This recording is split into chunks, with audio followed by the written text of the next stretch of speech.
Justo cuando estaba por hacer un descubrimiento asombroso sobre la mente humana, desapareció. Hablamos del psicofisiólogo Jacobo Grinberg, quien trabajó con chamanes para investigar las posibilidades de expandir la conciencia y llevar el potencial mental a niveles insospechados. La historia comienza cuando Jacobo, leyendo el diario, se topa repetidamente con el nombre Bárbara Guerrero, mejor conocida como Pachita, una chamana famosa por sus curaciones milagrosas. Al principio Grinberg es escéptico, como científico, no cree que algo así sea posible, pero le gana la curiosidad y decide ir a conocerla, ya sea para ver qué hay más atrás o desenmascarar el fraude. Seguro de que no le llevará mucho tiempo, se prepara un bolso como para 3 días y se encamina para el encuentro. Al llegar, lo primero que lo sorprende es escuchar una voz profunda que le dice: Jacobo, apúrate, te estaba esperando. Esto ya le resulta muy raro, porque no le había avisado a nadie de su llegada. Conoce a Pachita y lo que descubre lo deja boquiabierto. En lugar de un engaño, presencia cómo la chamana realiza curaciones, trasplantes de órganos e incluso cirugías cardíacas, solamente con sus manos y un cuchillo de campo para cicatrizar las heridas. Simplemente pasa sus manos sobre ellas, como una caricia, y las heridas sanan. Jacobo, aún más asombrado, afirma ver cómo Pachita extrae órganos enfermos y luego materializa en sus manos órganos nuevos que coloca en los cuerpos de sus pacientes. Esto sacude todo lo que Jacobo creía sobre la mente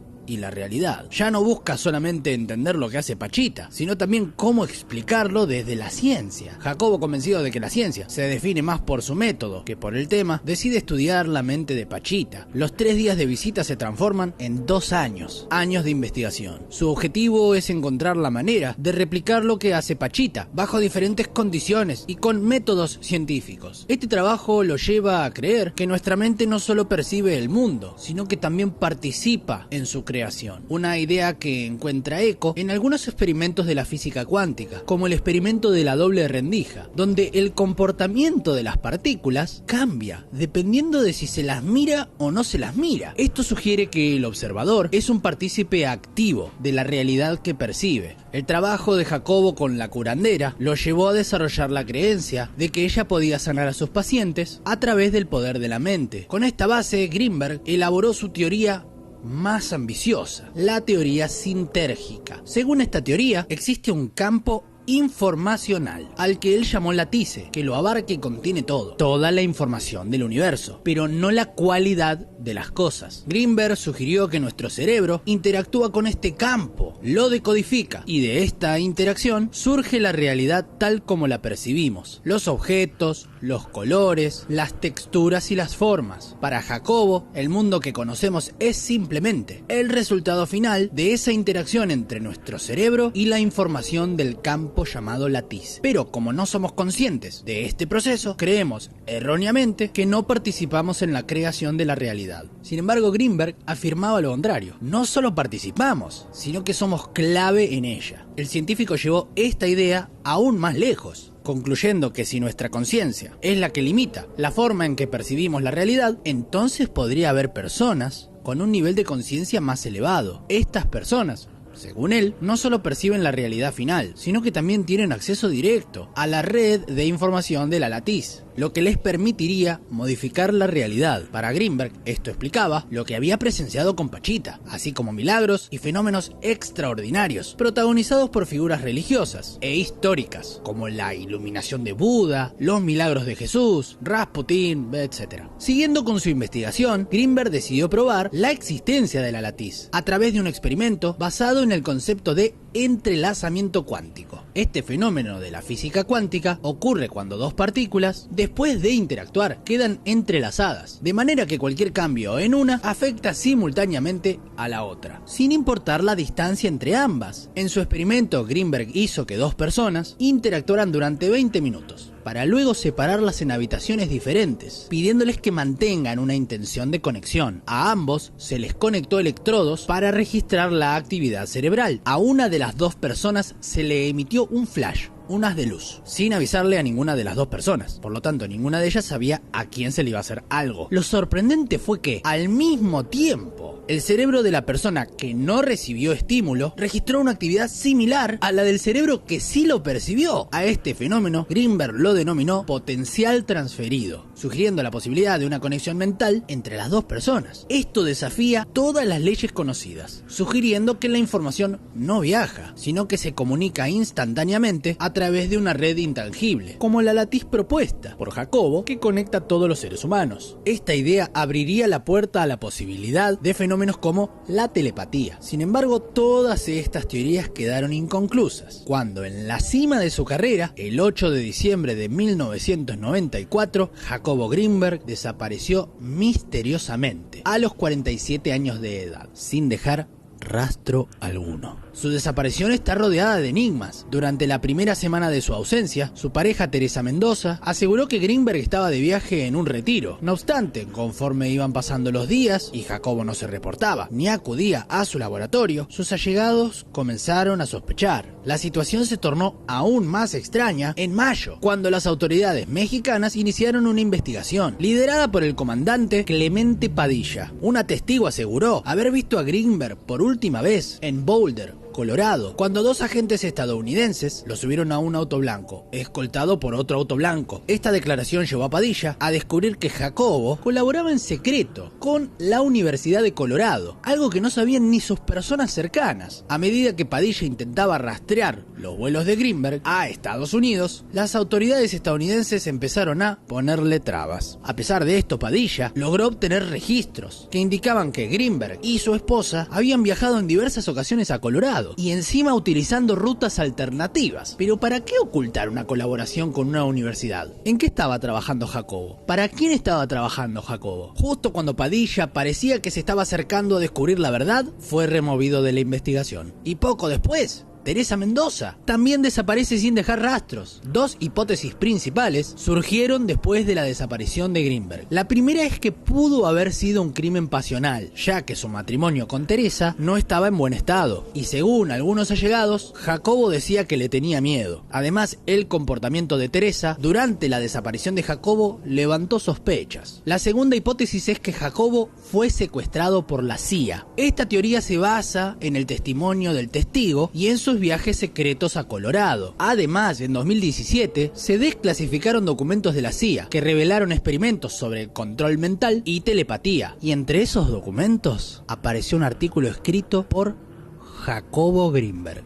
Cabe destacar que las investigaciones de Grinberg se llevaron a cabo durante la Guerra Fría, una época en la que el gobierno de los Estados Unidos impulsó el proyecto Stargate, enfocado en explorar el potencial de los fenómenos psíquicos para fines de inteligencia militar. Todo esto sugiere que quizás estaban monitoreando al científico mexicano. Las investigaciones de Jacobo Grinberg quedaron inconclusas y nadie volvió a saber de él. No obstante, su legado nos deja pistas sobre algo que va más allá de lo que nuestra razón y nuestros ojos pueden percibir. Tal vez la mente humana tenga un potencial aún mayor del que imaginamos y sea necesario seguir indagando en eso. ¿Vos qué opinás de sus teorías? ¿Crees que es posible que podamos materializar cosas o modificar nuestra realidad con la mente? ¿Pensás que Jacobo desapareció por voluntad propia o pensás que a Jacobo lo desaparecieron?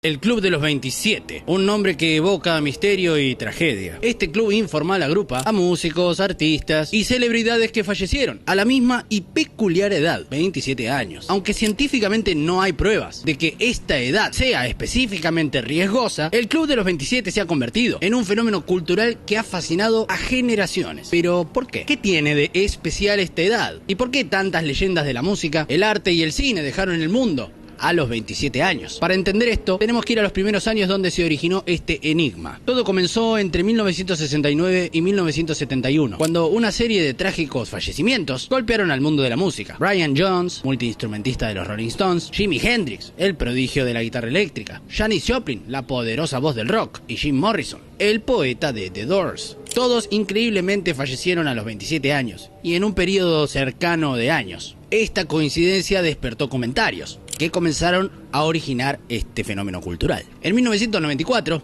cuando Kurt Cobain, líder de Nirvana, se quitó la vida, el concepto del Club de los 27 se terminaría consolidando. Ese trágico momento se impregnó en la cultura popular, especialmente porque su madre, en un comentario para la prensa, mencionó: ahora se fue y se unió a ese estúpido club. Aquella frase, junto con el auge de internet y la prensa sensacionalista, disparó la idea de que el Club de los 27 era algo real, algo casi predestinado. Y aunque Cobain fue una de las últimas figuras grandes en ingresar a este club, no sería ni por lejos el último. 17 años después de la muerte de Cobain, otra figura enorme, con una voz única, nos abandona demasiado pronto. En 2011, Amy Winehouse, la talentosa cantante británica, también falleció a los 27 años. Su partida despertó una nueva ola de interés en el Club de los 27, volviendo a encender la idea de una edad maldita. Curiosamente, Winehouse había confesado alguna vez a su asistente que tenía miedo de morir joven y unirse a ese fatídico grupo. Decía: tengo el presentimiento de que me voy a morir joven. Esa triste premonición se terminaría haciendo realidad, dejando su legado musical de manera inmortal y sellando su lugar en el Club de los 27. Pero ¿hay algo realmente místico en esta edad o solamente es una coincidencia muy creepy? Estudios científicos intentaron buscar una respuesta a esta pregunta. A pesar de las teorías y misticismo en torno al Club de los 27, ha habido estudios que han intentado desmistificar esto. Uno de los estudios más citados es el del British Medical Journal del 2011, que concluyó que estadísticamente no hay un riesgo mayor de fallecer a los 27 años. Los datos mostraban que, en realidad, los músicos y artistas jóvenes enfrentan una mayor tasa de mortalidad en general, debido a las presiones y a los excesos que conlleva la fama. Pero esta mortalidad no es exclusiva de los 27 años. Curiosamente, un artículo del año 2014 en The Conversation sugería que si vamos por estadística, los músicos tienen una mayor probabilidad de fallecer a los 56 años que a los 27. Habría que investigar bien el Club de los 56. Entonces, ¿el Club de los 27 es solo un mito? ¿Una coincidencia trágica sin mayor explicación? Y aunque la ciencia desmiente riesgos de esta edad, el misterio del Club de los 27 se ha expandido más allá de la música, incluyendo otro tipo de celebridades y artistas. Con el paso del tiempo, el Club de los 27 ha sabido aceptar, sino también actores, artistas visuales, incluso deportistas. El actor Jonathan Brandis, famoso en los 90, se unió trágicamente a este club en el año 2003. Anton Yelchin, joven promesa del cine, también falleció a los 27 en el año 2016. Y algunos medios han incluido a Jean-Michel Basquiat, que tuvo una breve carrera musical, pero su obra artística sigue siendo influyente. Esta expansión ha llevado a algunos críticos a argumentar que se pierde la esencia del club, mientras otros creen que simplemente pone en evidencia los desafíos que enfrenta la gente joven cuando alcanza la fama y el éxito. El Club de los 27, un símbolo de juventud y de pérdida, que sigue capturando nuestra fascinación. Pero ¿qué representa realmente? Al final, el Club de los 27 no es solamente una lista de nombres. Es un reflejo de cómo el éxito y la fama pueden ser un arma de doble filo, especialmente para los jóvenes. La presión de una vida pública, la exposición constante y, en la mayoría de los casos, abusos de sustancias, parecen ser una mezcla peligrosísima. Quizá el Club de los 27 no sea más que una triste coincidencia, un conjunto de vidas y talentos truncados que compartieron una misma edad, o tal vez sea un recordatorio de los desafíos ocultos que enfrenta cualquier persona al llegar demasiado rápido a tal punto de fama. Sea cual sea la explicación, el Club de los 27 sigue siendo una parte fascinante y trágica de la cultura popular. Por último, vamos a dejar una lista cronológica de algunos de los nombres más grandes que han pertenecido al Club de los 27. El primer miembro de esta lista es Mariano José de Larra, que falleció el 13 de febrero de 1837. Lamentablemente ingresó al club al quitarse la vida con un arma de fuego. Era escritor. Continuamos la lista con Robert Johnson, posiblemente el que empezó todo, el más famoso, quien hasta se dice que tuvo un pacto con el demonio. Fallecido 16 de agosto de 1938. Su fallecimiento ocurrió en circunstancias bastante extrañas, aunque se cree que fue envenenado. Era músico y compositor, conocido como la primera o una de las primeras grandes leyendas de la guitarra. Tercer miembro de la lista, Brian Jones, fallecido el 3 de julio de 1969. Perdió la vida ahogado en una piscina, en circunstancias sospechosas. Era guitarrista y cofundador de la banda de Rolling Stones. Cuarto miembro de la lista, Alan Wilson, fallecido en 1970. Posible sobredosis de barbitúricos. Cantante y guitarrista de Can It Hit. Quinto de la lista, Jimi Hendrix, fallecido en 1970. Falleció debido a una sobredosis de barbitúricos que lo hizo asfixiarse con su propio vómito. No hace falta decir quién era. Continuamos con Janis Joplin, fallecida también en 1970. Falleció por sobredosis de La Pequeña Héroe. Era cantante y compositora, recordada por ser una de las más icónicas voces del rock. Seguimos con Dick Christian, o Arlester, falleció en el 71. Era el líder de Dick and the Blazers. Perdió la vida en un tiroteo. Continuamos con Jim Morrison. Falleció el 3 de julio de 1971. Falleció debido a un ataque al corazón en circunstancias poco claras. Cantante, poeta y líder de The Doors. Continuamos con Linda Jones.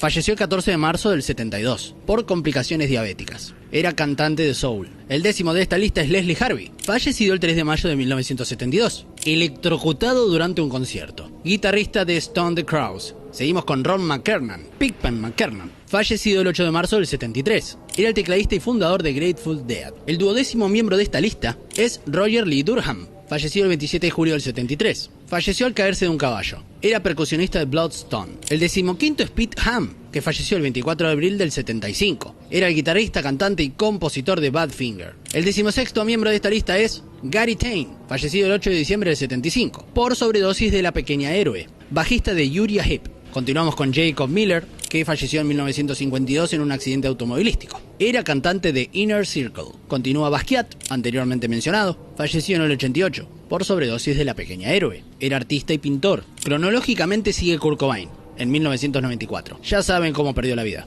Era el cantante y líder de Nirvana. Kristen Puff también falleció ese mismo año. Era bajista de una banda llamada Hole y falleció por una sobredosis de La Pequeña Héroe. Por último vamos a colocar a Amy Winehouse, fallecida en el 2011, debido a una intoxicación etílica. No hace falta decir quién era tampoco. En el fondo, el Club de los 27 representa algo más que una edad. Es el recordatorio de la fragilidad humana y el precio que muchos pagan por la fama y la intensidad de vivir al límite tan rápido. Más allá de cualquier tipo de explicación científica, este mito va a continuar y todo el misterio que lo rodea. Esto no lo sabías. I'm not Paul. I'm dead.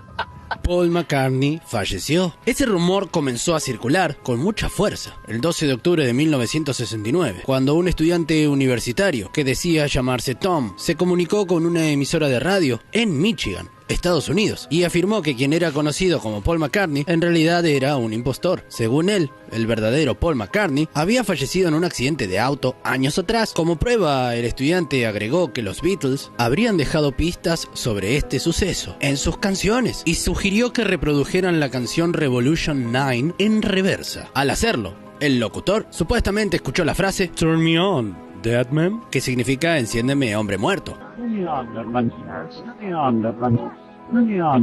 A partir de ese momento, muchos comenzaron a investigar la teoría y encontraron lo que consideraban pruebas, todas apuntando al mismo suceso dramático. Según esta historia, todo habría empezado el miércoles 9 de noviembre de 1966, durante las sesiones de grabación de Sgt. Pepper's Lonely Hearts Club Band, en los estudios míticos de Abbey Road, en Londres. Supuestamente Paul McCartney se habría enojado con John Lennon, dejando el estudio muy enojado y en su auto. Según la teoría, en la autopista M1, Paul habría perdido el control y sufrido un trágico accidente. Más tarde, un agente llamado Maxwell les habría informado a los otros Beatles que Paul había tenido un accidente y los llevó a identificar el cuerpo. Los Beatles, conmocionados, habrían confirmado que era Paul. Sin embargo, su fallecimiento significaría el final de los Beatles y del negocio multimillonario que representaban. Por esa razón, supuestamente decidieron mantener el secreto y reemplazar a Paul por un músico escocés llamado William Campbell, quien se parecía mucho a él y había ganado un concurso de imitadores de Paul McCartney. Para ocultar las diferencias físicas, los Beatles habrían adoptado un nuevo estilo, dejándose el pelo largo y el bigote, como se ve en la portada del álbum Sgt. Pepper's Lonely Hearts Club Band. Sin embargo, según la teoría, Lennon, Harrison y Starkey, o Starr, comenzaron a sentir remordimientos y empezaron a dejar pistas sobre sus canciones para que los fans pudieran descubrir la verdad. Los seguidores de esta teoría encontraron más indicios en temas como Strawberry Fields Forever, donde se escucha decir a John "I buried Paul", que significa "yo enterré a Paul". Aunque algunos argumentan que en realidad dijo "cranberry sauce", que sería salsa de frutillas. También en Glass Onion, Lennon canta "Here's another clue for you all. The walrus was Paul". Aquí hay otra pista para ustedes. La morsa era Paul.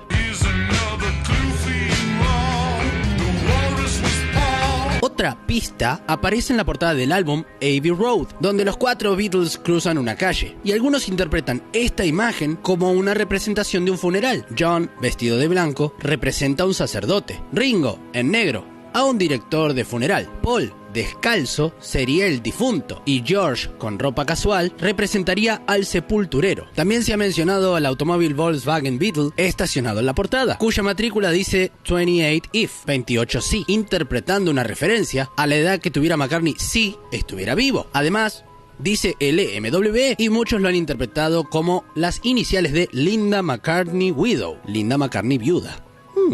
Sin embargo, la prueba más impresionante para mí es la del misterio del espejo en la portada del Sgt. Pepper's, y cualquiera puede hacer la prueba. Si se coloca un espejo frente al bombo de la portada del disco Sgt. Pepper's, justo en la mitad, reflejando la mitad superior, se refleja 119 He Died, 1 en números romanos, 1 en inglés, 9 en números romanos y él falleció. En inglés las fechas se escriben indicando primero el mes y después el día. Por lo tanto, el texto se podría interpretar como el 9 de noviembre él falleció. A pesar de todas estas supuestas pruebas, los Beatles han desmentido repetidamente estos rumores, calificándolos de absurdos e infundados. La mayoría de los expertos considera que esta historia es solamente un mito urbano, sin fundamentos. Aún así, algunos creen que el Paul McCartney actual no es el verdadero. En mi opinión, este mito es solo eso, una leyenda. Y con respecto a los mensajes secretos que los Beatles colocaron en sus canciones y portadas, pienso que lo hicieron para sumarse a este juego, para mantener vivo el misterio a lo largo de los años. De hecho, funcionó. Es muy poco probable que hayan podido reemplazar a una de las estrellas más famosas de la historia con un músico idéntico en habilidades, apariencia y estilo, además de ser zurdo y tocar el bajo como lo hacía Paul. Las probabilidades son prácticamente nulas. Además, si tomamos a cualquier imitador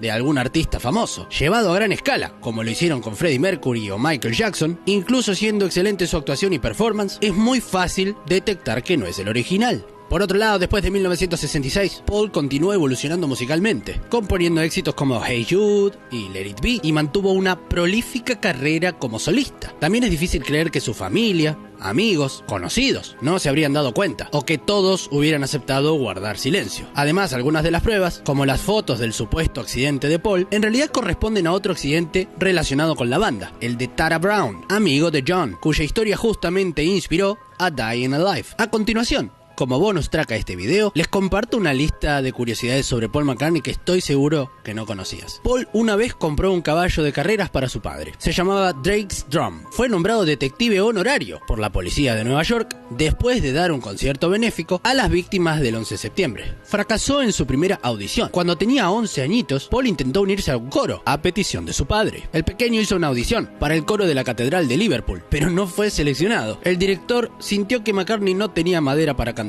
y eligió a otro pequeño en su lugar. Más adelante audicionó para el mismo puesto en la iglesia de San Bernabé, en Mosley Hill, Liverpool, y ahí sí fue aceptado. Cuando grabó su primer álbum en solitario, en 1970, Paul McCartney se registró en los estudios de Abbey Road bajo el nombre de Billy Martin. Conoció a George Harrison por primera vez en un autobús. Los dos iban a la escuela, en Liverpool. Nació en el Walton Hospital, ubicado en el norte de Liverpool, cerca de su hogar. John Lennon y Paul McCartney escribieron 295 canciones juntos. El sábado es el único día de la semana que no se menciona en Lady Madonna. Está repleto de premios. McCartney tiene 18 premios Grammy. De los más destacados figuran su nombramiento como miembro de la Orden del Imperio Británico en 1968 y su inclusión en el Salón de la Fama del Rock and Roll en 2 ocasiones, como miembro de los Beatles y como solista. A Hard Day's Night o Anochecer de un día agitado es el único álbum de los Beatles en el que todas las canciones fueron escritas por McCartney y Lennon. En 2008, PETA reconoció a McCartney como uno de los vegetarianos famosos en los Estados Unidos. Su primer concierto fue con The Quarrymen el 18 de octubre de 1957. El show tuvo lugar en el Conservative Club y dicen que su voz se le quebró varias veces. Fue galardonado con el Premio de Música Polar, que entrega la Real Academia Sueca de Música en 1992. Antes de tocar cualquier instrumento, Paul tocó la trompeta, debido a que su padre era trompetista. Compuso música clásica, como Liverpool Oratorio y Standing Stone, una especie de trilobitos, artrópodos extintos. Fue nombrada Strutzia McCartneyi en honor a McCartney. Su primera canción la compuso a los 14 años, I Lost My Little Girl. Aparece en el libro récord de los Guinness como el compositor y artista musical de música popular más exitoso de todos los tiempos, con más de 100 millones de sencillos y 60 discos de oro. El hombre que solo engañó al FBI. El misterio de D.B. Cooper, el hombre que saltó de un avión con $200.000 y nunca pudieron encontrar. Es una de las más intrigantes leyendas modernas del crimen norteamericano. El fin de semana de Acción de Gracias de 1971, un hombre secuestró un avión que iba a Seattle, pidió rescate y con el botín y 2 paracaídas saltó de la nave. El FBI lo buscó, pero nunca fue encontrado. Las distintas teorías y las causas de una fascinación que no se apaga. De hecho, fue el único caso de secuestro de un avión no resuelto, en el que el protagonista no fue encontrado. D.B. Cooper se desvaneció, con 2 paracaídas y $200.000. ¿Fue el robo perfecto o un acto insensato sin posibilidad de éxito? D.B. Cooper se convirtió en un mito. La falta de respuestas solo genera más interés. La pesquisa continuó durante medio siglo, pero cada aproximación solo causó mayor intriga y cada sospechoso fue finalmente desechado.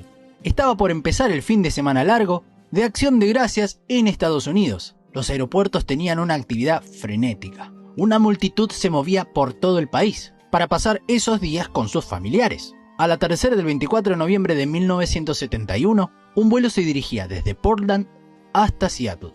Era el vuelo 305 de la Northwest Orient Airlines. Era un viaje breve, poco más de 35 minutos. Iban 36 pasajeros.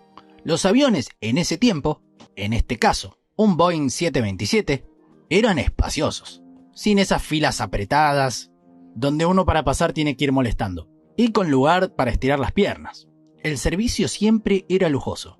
Las aerolíneas tentaban a sus pasajeros con comidas, bebidas y otros placeres, porque no todo el mundo podía costear vuelos en ese entonces. En el mostrador de entrada al vuelo, minutos antes del despegue, un hombre de alrededor de 40 años compró un pasaje, pagó en efectivo. Le preguntaron su nombre, Dan Cooper. Tenía un piloto gris, traje negro, corbata angosta negra y camisa blanca. Como único equipaje llevaba un maletín. Un hombre más de negocios regresando a su hogar. Se sentó en la última fila. Con el avión en el aire, pidió un bourbon sin hielo y una 7-Up. Cuando la azafata dejó las bebidas, Cooper le entregó un papel doblado en dos.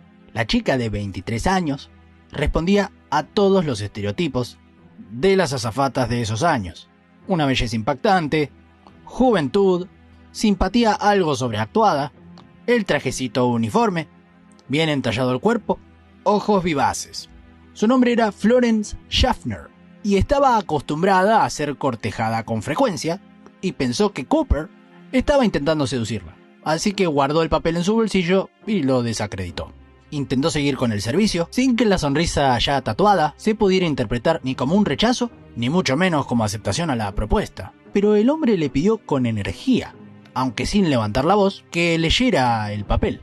En letras de imprenta mayúscula, con caligrafía clara y prolija, la nota decía: «Tengo una bomba en mi maletín. Quiero que te sientes a mi lado». Sin entender bien qué sucedía, la aeromoza cumplió con el pedido y tomó asiento al lado del hombre, quien abrió el maletín para mostrar una masa de cables y palos rojos. Si estás viendo esta parte del video, por favor comenta FBI. Entonces le solicitó a la mujer que escribiera todo lo que acababa de suceder y que entregara una nueva nota al piloto.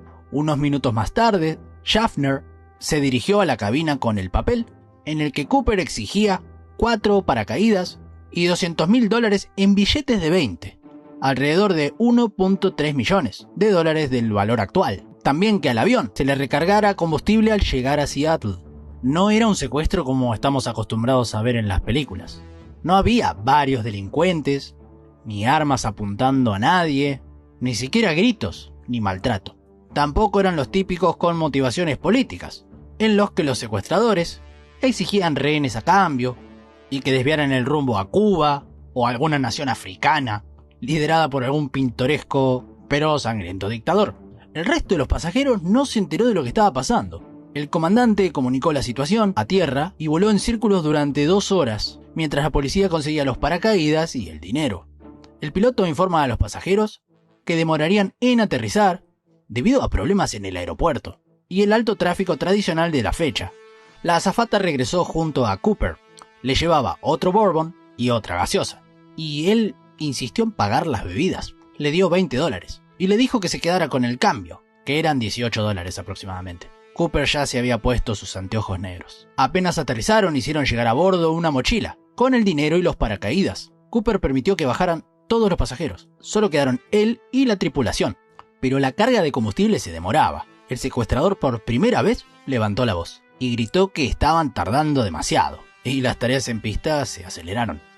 Antes de despegar, le brindó al comandante instrucciones muy precisas. Quería que volara a no más de 10.000 pies, que fuera lo más despacio posible y que el destino final debería ser México, Distrito Federal en ese momento. Le informaron que el Boeing no tenía esa autonomía y que debía hacer escala. Acordaron que sería en Reno. También exigió que la puerta trasera permaneciera abierta y la escalerilla baja. Le dijeron que eso era imposible, que era demasiado riesgoso intentar despegar de esa manera. Cooper aceptó la respuesta con docilidad. Los diálogos eran calmos. Cooper quería llevar tranquilidad a la tripulación, mostrarles que nada iba a pasar. Los 6 tripulantes estaban en la cabina. Él se quedó solo en el resto del avión. En un momento, pasada ya más de 1 hora de navegación, la cabina se despresurizó. El comandante y su gente se dieron cuenta que Cooper había abierto la puerta trasera del avión y que había bajado la escalera. Desde allí, Cooper, con el bolso con los dólares atados a su cintura, se lanzó hacia el corazón oscuro de la noche. Nunca más se supo nada de él.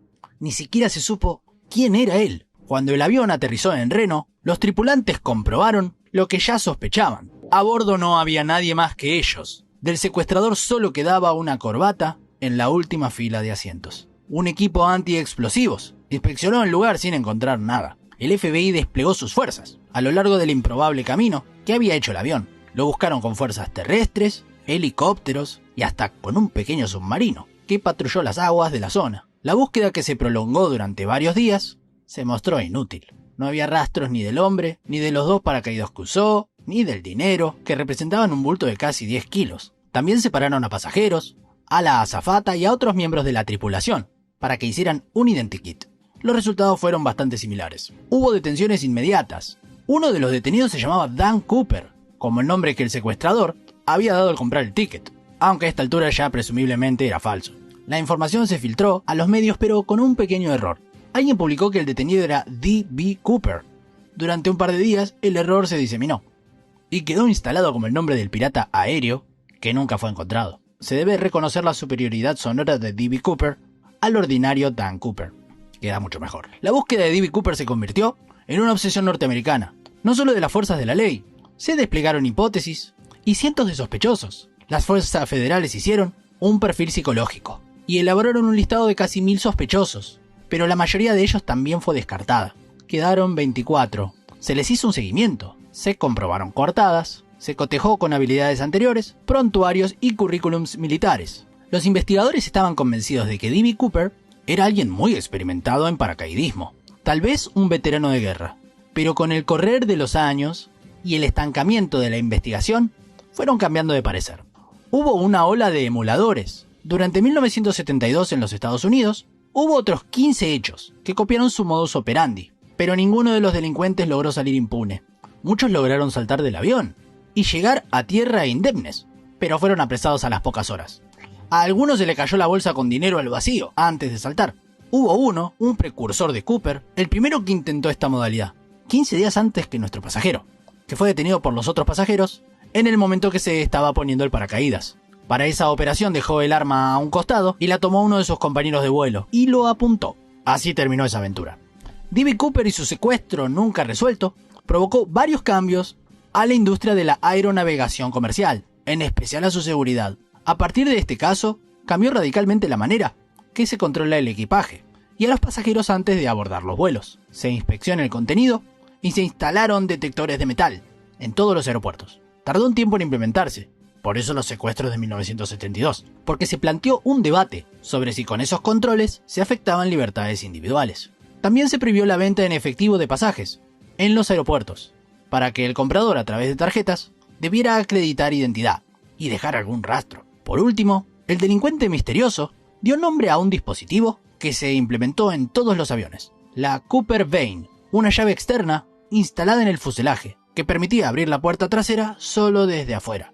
Tomá. A pesar de que el producto del robo solo llegó a sus arcas y no lo repartió con nadie, D.B. Cooper fue considerado una especie de Robin Hood moderno. El caso atrajo, y lo sigue haciendo, a varias generaciones. Hace un tiempo se estrenó en Netflix D.B. Cooper, ¿dónde estás?, una serie documental de 4 capítulos que cuenta cómo un investigador privado se obsesionó con el tema y está seguro de haber descubierto quién es D.B. Cooper. Esta investigación terminó convertida en un programa que emitió History Channel en Estados Unidos. El principal sospechoso para Tom Colbert, el obsesionado pesquisa, era Robert Rockstroh, un excombatiente de Vietnam, que durante los 70 fue juzgado por ser el presunto asesino de su padrastro. Tras la emisión del último capítulo de este programa, 45 años después del suceso, el FBI cerró oficialmente la investigación sin resultados, dejando abierta la posibilidad de retomarla si apareciera evidencia nueva. Colbert exigió a través de una presentación judicial que pusieran a disposición del público los archivos que habían acumulado en esas décadas. El juez le dio la razón y el FBI subió a internet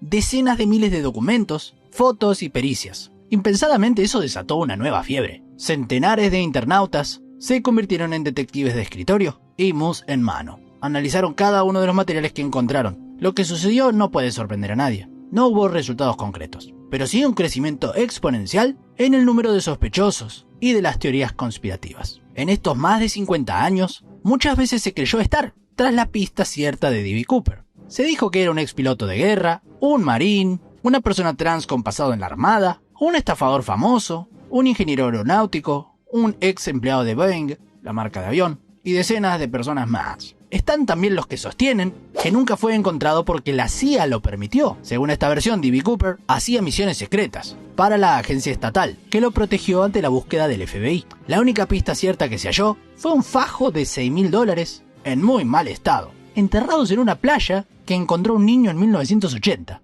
Se supo que los billetes deshechos pertenecían a la suma pagada a D.B. Cooper, porque la numeración coincidía. Se rastreó de manera exhaustiva la playa y los alrededores, pero nada más se encontró. La fascinación que produce D.B. Cooper está relacionada con la ilusión del crimen perfecto, la del delincuente que vence al sistema, que burla a la policía, que logra la impunidad y desaparece para disfrutar de lo robado. Los que lo admiran suelen remarcar que no hubo víctimas y que ni siquiera existieron heridos. Sin embargo, habría que tener en cuenta algunas cuestiones algo básicas. Por más ingenioso y audaz que haya sido el golpe, no deja de ser un delito. Por otra parte, la azafata tuvo problemas psiquiátricos durante muchos años, derivadas por el temor del secuestro aéreo. Y, no es menor, no se debe olvidar que para los investigadores, lo más probable es que Cooper no sobrevivió a su salto al vacío. Por eso, durante el transcurso de los años, cambiaron de opinión y se convencieron de que no tenía un conocimiento profundo sobre paracaidismo, porque saltó en medio de la oscuridad y en una tormenta, con un terrible viento en contra, con paracaídas bastante precarios, a los que no podía controlar, sin el equipo adecuado y hacia un terreno hostil, como lo es un bosque congelado. Muchos creen que ni siquiera llegó a abrir el paracaídas. Y en caso de haber sucedido eso, es difícil que en esas condiciones hubiera podido sobrevivir a la noche helada de noviembre, en el bosque sin ayuda externa. Esto se deduce porque no podía determinar en qué lugar iba a caer. Sin embargo, la creencia popular es que D.B. Cooper logró sobrevivir. Además del documental de Netflix y el programa de History Channel, la historia inspiró a varios documentales más. Hubo al menos 3 películas que intentan desentrañar el caso y fue la fuente para innumerables escenas de acción de James Bond, hasta Loki, al que los guionistas le atribuyen haber sido D.B. Cooper. Los posibles sospechosos ya no viven, tendrían alrededor de 95 años, pero el caso de D.B. Cooper siempre genera teorías, dudas, admiración, repudio y entusiasmo cada vez que alguien aluda a él. Es el poder irresistible que tienen las buenas historias. Si te gustó el video, por favor dale like y déjame un comentario, me ayudaría muchísimo. Gracias. Este desagradable hombre que ves en la pantalla es el responsable de quitarle la vida a uno de los músicos más influyentes del siglo XX. Lo que comenzó como una profunda admiración y devoción hacia su ídolo, se transformó en una enfermiza obsesión que lo llevó a cometer uno de los crímenes más impactantes del siglo XX. Con una mente perturbada por razones difíciles de comprender, Mark David Chapman pasó meses preparándose para quitarle la vida a John Lennon. Se aseguró de conseguir un arma calibre 38 y un abrigo largo y estrafalario para esconderlo. En su habitación practicaba todos los días cada movimiento, que pronto llevaría a cabo, mientras escucha voces en su cabeza. Durante este tiempo, Chapman también adquirió un ejemplar del libro El guardián entre el centeno, que luego jugaría un papel clave en la motivación. Todo se desencadenó una fatídica noche, cuando vio a John Lennon y Yoko Ono llegar en una limusina blanca al complejo de edificios residenciales Dakota, en Nueva York. Chapman sacó su arma y disparó repetidas veces, dejando gravemente herido al ex Beatle.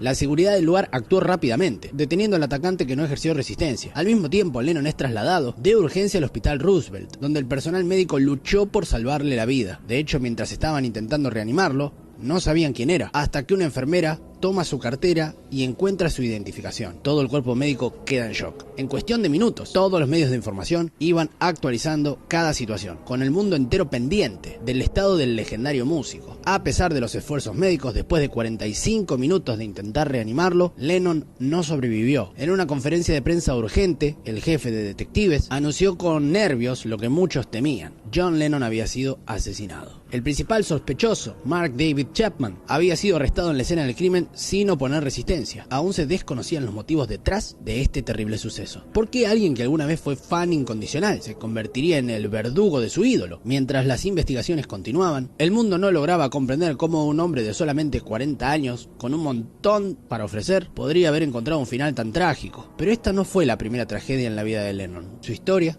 marcada por la pérdida, comenzó desde su infancia en Liverpool, Inglaterra, donde nació en 1940. Ya de pequeño sufrió grandes golpes. Fue abandonado por sus padres, criado por sus tíos, y cuando tenía solamente 14 años, su tío George falleció. Y era como su padre. Unos 3 años después se reencuentra con su madre, quien unos meses después de su reencuentro pierde la vida en un accidente automovilístico. Durante su adolescencia, John Lennon encontró refugio en la música y además una forma de expresión. Mientras cursaba la secundaria formó su primera banda, llamada The Quarrymen. Al principio la banda tocaba en fiestas escolares, cumpleaños y pequeños eventos locales. Sin embargo, la inestabilidad de los miembros dificultaba que la banda se consolidara. A pesar de todo, su madre adoptiva, la tía Mimi, quien había sido un gran apoyo para su carrera musical, un día expresó una frase que marcaría su vida: la guitarra está muy bien, John, pero nunca te ganarás la vida con eso. Esta sentencia, lejos de desmotivarlo, quedó grabada en su memoria. El destino de Lennon cambió cuando un amigo le presentó a un joven talentoso llamado Paul McCartney. Impresionado por su habilidad musical, John lo invita a unirse a la banda, y Paul, tiempo después, introdujo a otro amigo, George Harrison, que era un poco más joven que ellos. Terminó demostrando su talento y ganó un lugar en el grupo. Sin embargo, aún faltaba una pieza crucial: el baterista adecuado. Tras un periodo de estabilidad con el baterista Pete Best, finalmente, desde la productora se mostraban inconformes y sugirieron a otro baterista, Ringo Starr. Good evening, viewers.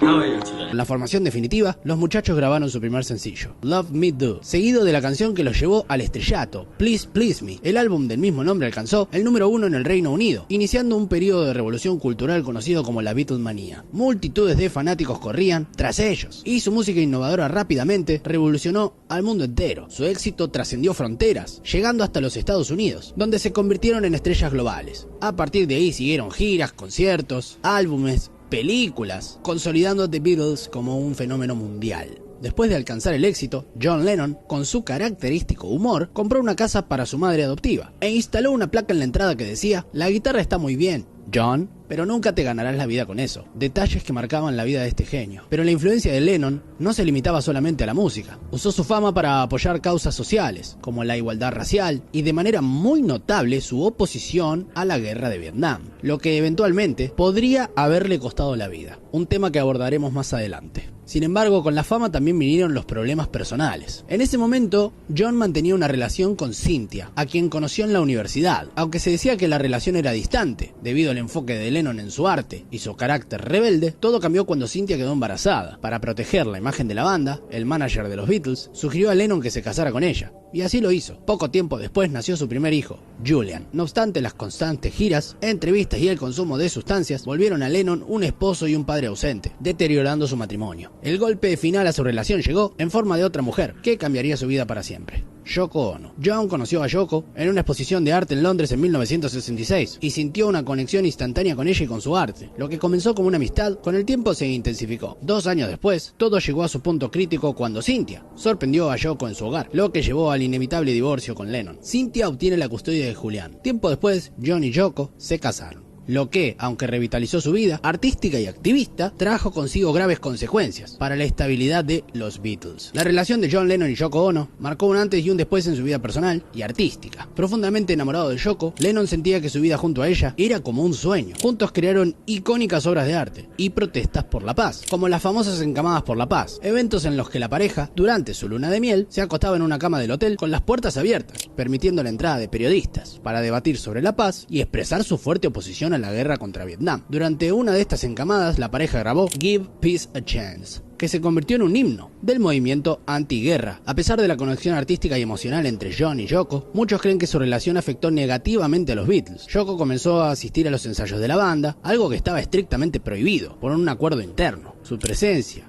y constantes sugerencias incomodaban al resto de los integrantes, lo que sumado a las tensiones creativas y económicas ya existentes, llevó a que en 1969 John Lennon anunciara su salida del grupo para comenzar una carrera en solitario. Fue entonces cuando lanzó una de sus canciones más icónicas, Imagine, una obra que encapsulaba su visión de un mundo mejor, lleno de paz y esperanza. Con el tiempo Lennon decidió retirarse de la música para dedicarse a criar a su hijo. Sin embargo, el arte y su deseo de mejorar al mundo, con sus mensajes, lo llevaron a regresar en 1980, anunciando que volvería a la música, noticia que alegró a todos sus fans alrededor del mundo. El 8 de diciembre de ese mismo año, concedió la última entrevista de su vida, en la cual declaró: "El trabajo de un artista es expresar lo que todos sentimos. Mi trabajo terminará cuando esté muerto. Espero que falte mucho para eso". Estas palabras reflejaban su profundo amor por el arte y su deseo de seguir viviendo y creando. Pero pocas horas después, todo ese movimiento de paz y amor que había construido durante años fue destruido en segundos, cuando este fanático trastornado le disparó 4 veces. El asesino Mark David Chapman fue detenido en el lugar sin intentar escapar, lo que llevó a la fiscalía a argumentar que sus acciones fueron premeditadas, buscando atención. Durante el juicio, Chapman reveló ser un ferviente admirador del libro, El guardián entre el centeno, un detalle que mencionamos al principio del video. Aunque varios psiquiatras declararon que Chapman sufría problemas mentales, el juez dictó una sentencia firme, cadena perpetua por el asesinato de John Lennon. A continuación, exploraremos las dos teorías más aceptadas sobre las motivaciones detrás de este asesinato, y en los comentarios vamos a discutir cuál pudo haber sido la verdadera razón.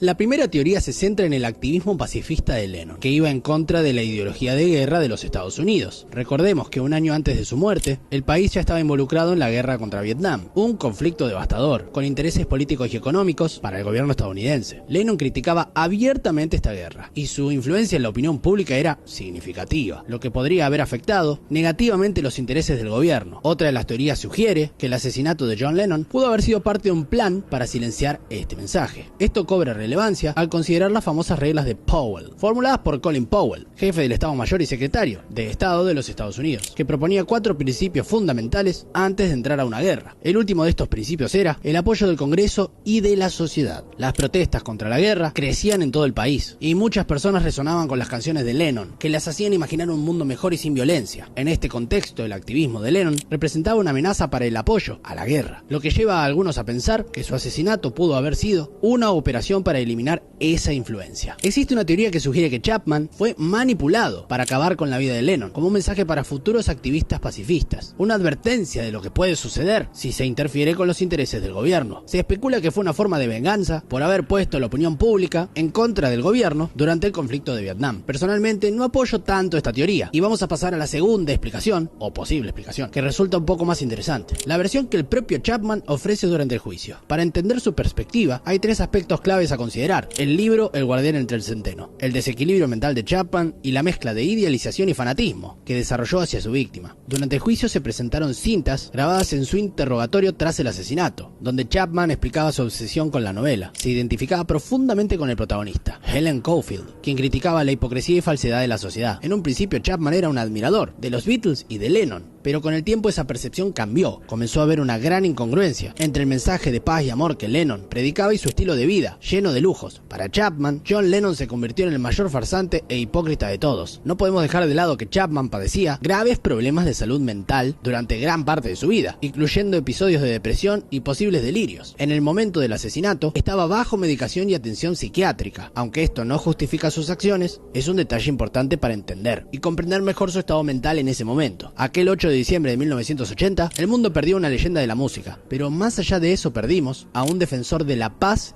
y del amor. No obstante, más importante que el mensajero es el mensaje. A pesar de su ausencia física, el legado de John Lennon es imborrable, y su mensaje de amor y unidad trascendió el tiempo y la muerte, a través de sus canciones. La vida de John Lennon es un testimonio de la inmortalidad del arte, y un recordatorio de que incluso en medio del caos o de la guerra, es posible crear belleza y significado. Su amor por la música, así como su coraje y determinación para usar su plataforma y abogar por la paz, son pruebas de que un individuo puede lograr cualquier cosa cuando se atreve a imaginar un mundo mejor. Su vida es un llamado a imaginar, a soñar con lo que podría ser posible, porque la imaginación es solamente el primer paso hacia la creación. Si podemos imaginar un mundo lleno de paz y amor, podremos trabajar para construir un mundo lleno de paz y amor. Esto no lo sabías. Un productor musical con una fortuna millonaria, una lujosa y misteriosa mansión en Los Ángeles, llena de cosas extrañas y hallazgos que impactaron a la industria del entretenimiento. Miles de botellas de aceite de bebé, un complejo sistema de monitoreo y cámaras. Desde sus comienzos en las calles de Nueva York, Diddy logró ascender hasta convertirse en una figura muy poderosa, acumulando una fortuna de aproximadamente $700 millones. Sin embargo, detrás de las glamorosas fiestas y sus conexiones con famosos, algo oscuro hay. Una red de control y manipulación que mantuvo bajo su influencia a la élite del entretenimiento durante años. Esta es la historia de cómo el rey de la música se transformó en una figura controversial. Todo comenzó en Nueva York en 1969, cuando Sean Combs, conocido como P. Diddy, nació en un entorno complicado. Su padre, que había sido parte de la Fuerza Aérea, ahora estaba vinculado con el mundo del narcotráfico, y fue privado de la vida cuando Diddy apenas era un niño. Desde muy joven ya vendía periódicos, mientras soñaba con algo más grande.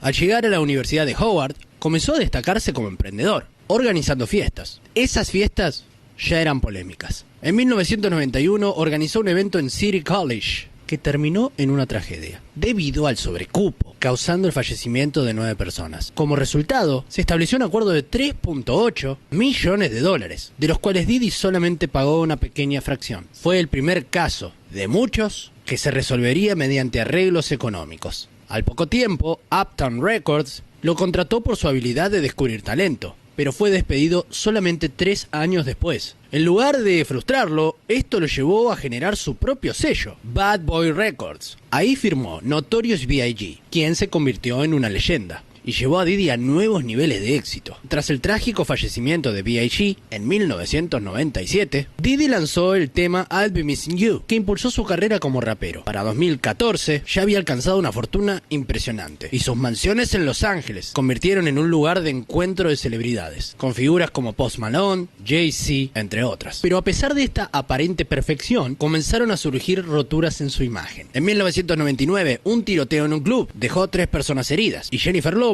la pareja de Diddy en ese momento, estaba presente. En el auto encontraron un arma que no estaba registrada. Sin embargo, Diddy salió sin cargos, mientras que Shyne, uno de los raperos de su sello, cumplió una condena de 10 años de prisión. En 2003, Kirk Burroughs, expresidente de Bad Boy Records, lo demandó afirmando que Diddy lo amenazó con un bat de béisbol para quedarse con sus acciones. El caso, de manera inexplicable, se desestimó por vencimiento de plazos. A medida que el imperio crecía, los rumores sobre secretos oscuros también aumentaban. En 2024, la situación explotó, cuando Rodney Jones, también conocido como Lil Road y productor de Diddy, hizo revelaciones impactantes. Después de trabajar en el último álbum de Diddy, afirmó que había algo mucho más siniestro detrás. Cámaras ocultas en sus mansiones, bebidas alteradas en las fiestas y menores de edad entre los invitados. La investigación se amplió rápidamente y varios ex empleados y celebridades comenzaron a hablar bajo anonimato, todos compartiendo historias bastante similares. Las fiestas, conocidas como freak-offs, resultaron que eran trampas para muchos. Entrabas y no había forma de salir ileso, dijo un productor importante. O jugabas con sus reglas,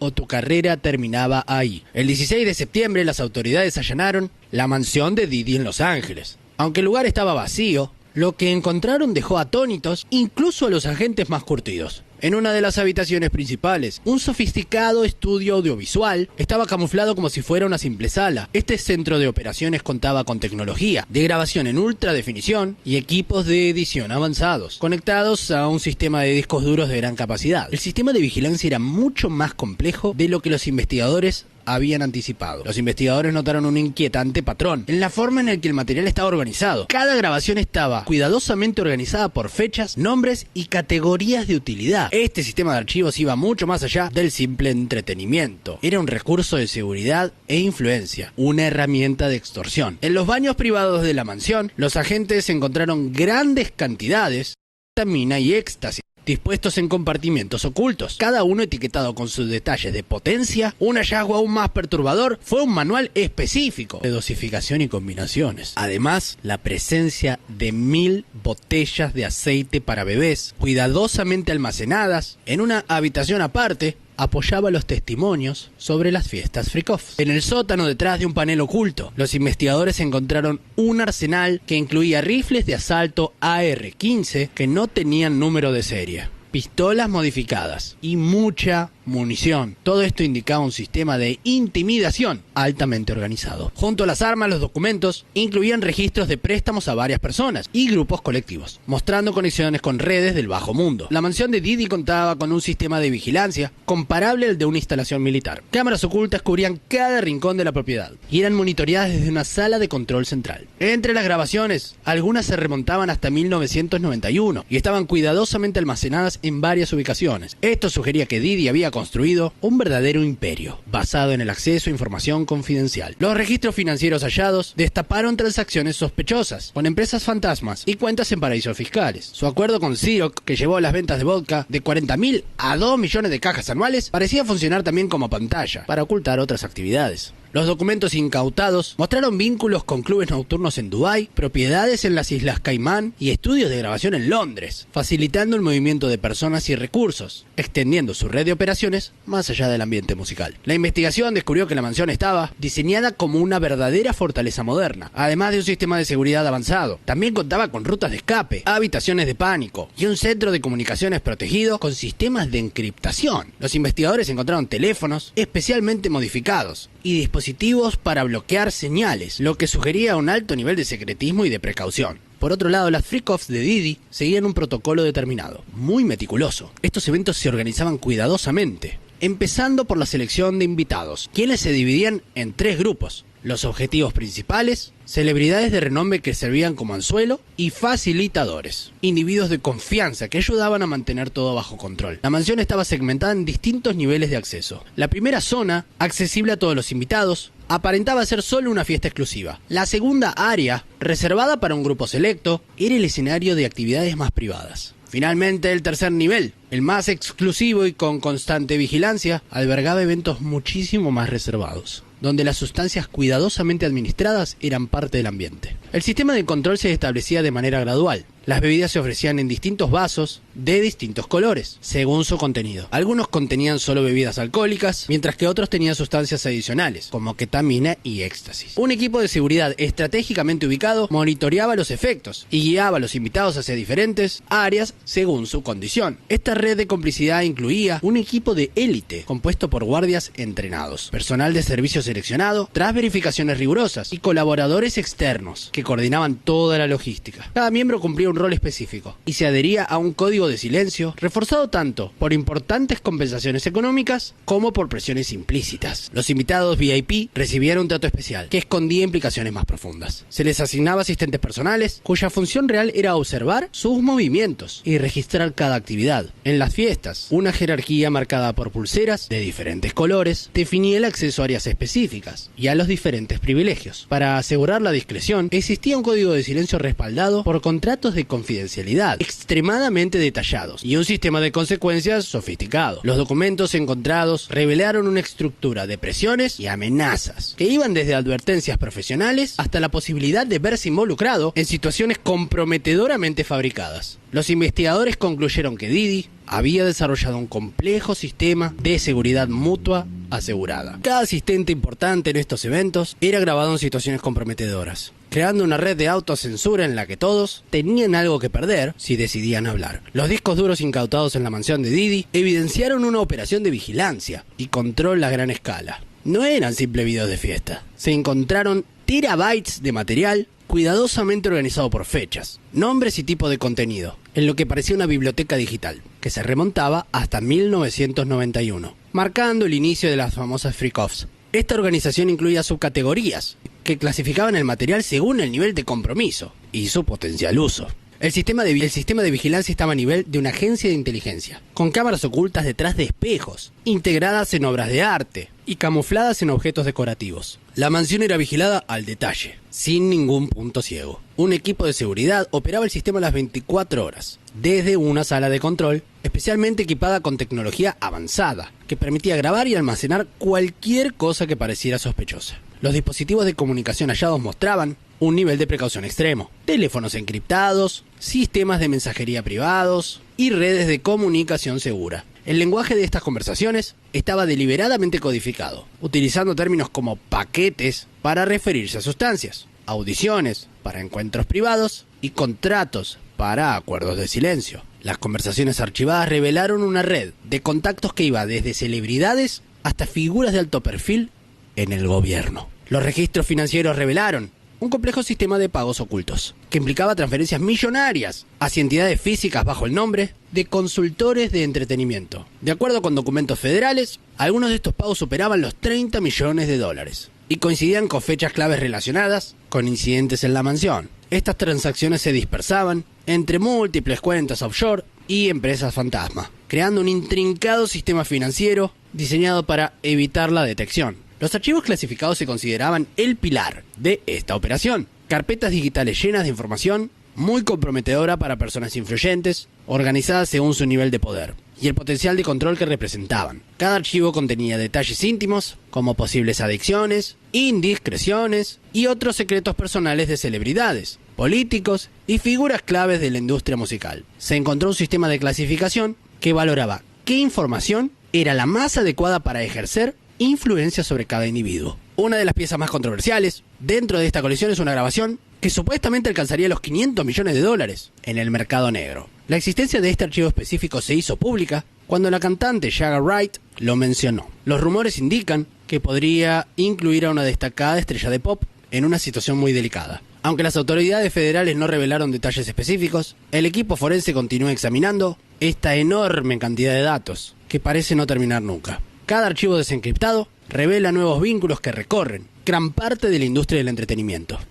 La evidencia sugiere que esta red no solo gira en torno a la fama y el poder. Parecía ser un sistema de control cuidadosamente estructurado que aprovechaba información privada de personas de alto perfil. Entre los archivos recuperados había un nombre que destacaba y que atrajo especialmente la atención de los investigadores. Las grabaciones más antiguas mostraban a un joven de unos 15 años, quien más tarde se convertiría en una de las estrellas pop más influyentes, Justin Bieber. En varios casos el patrón se repetía: talentos jóvenes, generalmente entre los 15 y los 21 años, que eran atraídos con promesas de éxito y de fama. La firma de abogados Davis & Hume informó que en varios de sus casos en contra de Diddy se mencionan experiencias difíciles que comenzaron cuando los involucrados eran menores. Estos eventos van desde el 91 hasta el 2023. Los documentos encontrados mencionan una lista extensa de celebridades. Entre ellos, Leonardo DiCaprio aparece como un asistente regular en los eventos organizados por Diddy, mientras que Jennifer López estuvo involucrada en el incidente de 1999. Además, figuras como Ashton Kutcher o Will Smith fueron vistas varias veces. Sin embargo, el silencio de estas personalidades resulta intrigante. Por su parte, el expresidente de Bad Boy Records, recientemente se han presentado nuevas demandas, con acusaciones de situaciones muy complicadas, en la que varios individuos afirman haber resultado afectados. En algunos de los videos, los investigadores notaron patrones que sugieren edición y montaje. Volviendo con Justin Bieber, su trayectoria ha mostrado, en diferentes momentos, indicios de haber enfrentado retos personales. En 2014, algunos de sus problemas legales coincidieron con un periodo frecuente de contacto con Diddy. Justin ha sido reservado en cuanto a ciertos aspectos de su pasado, y en una canción del 2015 menciona: "Mi pasado me atormenta". Las repercusiones legales de este material podrían ser significativas. La información sugiere la existencia de una estructura de inteligencia e influencia que habría afectado a varias figuras del entretenimiento. Mientras que algunas figuras públicas han optado por alejarse, la actitud reservada de Justin parece indicar una postura cautelosa frente a estos temas. El imperio financiero de Diddy, con un valor estimado en casi $1.000 millones, era solo una faceta de sus operaciones. Los documentos recuperados indican que su red incluía desde empresas ficticias hasta cuentas en paraísos fiscales. Su acuerdo con una famosa marca de vodka aparentemente también funcionaba como una estructura que escondía otras cosas detrás. Los ingresos generados a través de estos eventos y los beneficios obtenidos a cambio de favores revelan el modelo de negocio extenso, complejo y macabro. A medida que van desentrañando esta red, una pregunta persiste: ¿qué otras verdades se van a revelar cuando esta estructura de control finalmente se desmorone? Y así concluimos este recorrido por los misterios y la polémica que rodean la vida de P. Diddy. Si te gustó este video y querés más contenido como este, no olvides suscribirte y activar la campanita. Nos vemos en el próximo video.